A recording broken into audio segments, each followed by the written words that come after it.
ये फोटो देख रहे हो? इस फोटो में शुभमन गिल जो है ना आपको अंपायर के साथ में बहस करते हुए नजर आएंगे। और आपको पता है इस बहस के पीछे का रीजन क्या है? शुभमन गिल ने खुद भी इस बात पे रिएक्ट किया है जब वो स्टेटमेंट देने आए थे। शुभमन गिल ने बताया, और मैं आपको एक बात बता दे रहा हूँ, शुभमन गिल को कोई भी जो है ना बुरा फील नहीं हुआ वहां पे कि अंपायर के साथ में उन्होंने बहसबाजी की है। शुभमन गिल ने क्या एग्जैक्टली कहा है मैं आपको बताता हूं। लेकिन भाई लोग आप कह सकते हो पूरे मैच में यही चला है आज। शुभमन गिल कभी अंपायर से लड़ रहे हैं, शुभमन गिल कभी ईशांत शर्मा जो है उनके साथ में लड़ रहे हैं। शुभमन गिल कभी जो है यहाँ पे अंपायर से बहसबाजी कर रहे हैं। तो शुभमन गिल कभी-कभी जो है ना अपने कोच आशीष नेहरा से जो है वो वहाँ पे बहसबाजी कर रहे हैं। मतलब शुभमन गिल आज पूरे फुल मूड में था कि आ जाओ भाई, कौन है किसको मेरे साथ बहस करनी है, आ जाओ आज। ये शुभमन गिल आपको फील्डिंग के टाइम पे बहस करते हुए दिखेंगे, लेकिन एक्चुअल जो चीजें स्टार्ट हुई शुभमन गिल की, वो फील्डिंग के टाइम से नहीं, बैटिंग के टाइम से स्टार्ट हुई है। मैं आपको बताता हूँ क्यों। सबसे पहले शुभमन गिल के स्टेटमेंट पे बात कर ले दोस्तों, या फिर इसको एंड में बात करते हैं। चलो शुभमन गिल की स्टेटमेंट के बारे में एंड में बात करेंगे, इन्होंने जो है एम्पायर को लेके क्या कहा है। लेकिन आपको मैं बता देता हूँ कि रीजन क्या है शुभमन गिल के इस बहसबाजी का, ठीक है? अब देखो, आपको पता होगा शुभमन गिल की जो विकेट है वो किस तरीके से गिरी थी, अगर आपने मैच देखा होगा तो। वो जो रन आउट वहां पे जो किया गया था ना, मैं आपको बता रहा हूँ बहुत सारे डिसीजन में शुभमन गिल अंपायर से खुश नहीं थे।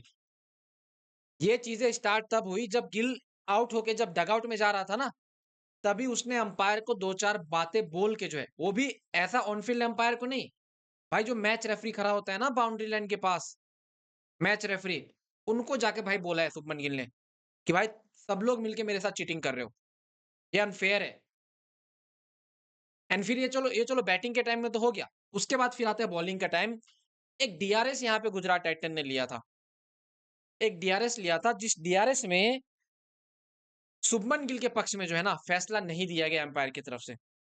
और आप कह सकते हो एग्जैक्ट ये उसी टाइम का मोमेंट है जहां पे पूरे तरीके से शुभमन गिल फ्यूरियस हो गया। शुभमन गिल एम्पायर को कह रहा है कि भाई आप हमारे बैटिंग के टाइम पे हमें आउट कर देते हो, आप हमारे बॉलिंग के टाइम पे हमें आउट कर देते हो। मतलब ये क्या चल रहा है यहाँ पे? सारे डिसीजन हमारे अगेंस्ट ही होते हैं, और बॉलिंग के टाइम पे आप आउट नहीं देते हो, हमारी बैटिंग के टाइम पे आप आउट कर देते हो।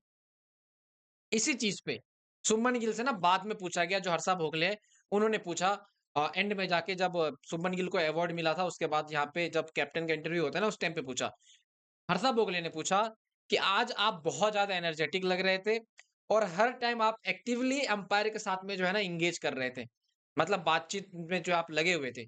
ऐसा क्या हो गया था शुभमन गिल को जो वो अंपायर से बार बार बहस कर रहा है?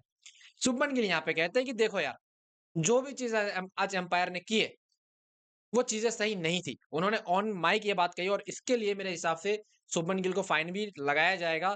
फेयर प्ले अवार्ड जो है उनको नहीं मिलेगा। लेकिन कह सकते हो शुभमन गिल के दिल में जो बात थी उन्होंने कह दिया।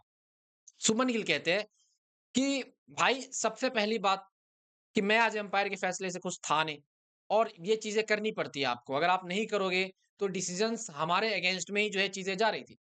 दूसरी चीज यहाँ पे है कि भाई जिस मैच में इतने इमोशन जुड़ा हो, भाई लोग आपको मैं बता दूं इस मैच में 90,000 लोग जो है देखने आए थे नरेंद्र मोदी स्टेडियम में, ठीक है? ये जो जहां मैच चल रहा था आज, 90,000 लोग का इमोशन जो है इस मैच में जुड़ा हुआ था, और वहां पे अंपायर हमारे साथ में गलत फैसले कर रहे हैं। तो किसी को तो स्टैंड लेना पड़ेगा, तो एज अ लीडर मैंने यहाँ पे अपना स्टैंड लिया। अब बाद में आगे पीछे का देखा जाएगा कि भाई मेरे पे फाइन लगता है या मेरे पे क्या होता है, बैन लगता है 1 मैच या 2 मैच का। लेकिन एज अ लीडर मैं अपने खड़ा हुआ यहाँ पे, क्योंकि लोगों के इमोशंस जुड़े थे, और मैं गलत चीजें बर्दाश्त नहीं कर सकता, गलत फैसले बर्दाश्त नहीं कर सकता। एंड ओवरऑल कह सकते हो कि शुभमन गिल ने स्टैंड लिया है गुजरात टाइटन के लिए। खैर, इनकी स्टेटमेंट पे आते हैं, और जो इन्होंने अपनी टीम को लेके कहा है यहाँ पे कि एक्चुअल में इनकी टीम की जीत का सबसे बड़ा राज क्या है भाई लोग?